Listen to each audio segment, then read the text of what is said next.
Сәлеметсіздерме, бүгін біз сирек айтылатын тақырыпты қозғаймыз. Үлкен кісілерге қашан душ қабылдауға болмайды. Жасымыз ұлғайған сайын, ағзамыз температураның өзгеруіне сезімтал болады. Сондықтан белгілі бір уақытта душ қабылдау қауіптірек болуы мүмкін.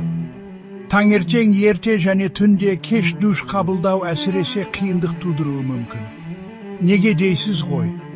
Себебі бұл уақытта біздің дене температурамыз әдетте төмен болады, ал ыстық душ оны кенеттен көтеріп жіберуі мүмкін. Бұл бастың айналуына немесе тіпті талып қалуға әкелуі мүмкін. Сонымен қатар, артрит сияқты аурулары бар адамдар үшін таңертеңгі уақыт қиын болуы мүмкін.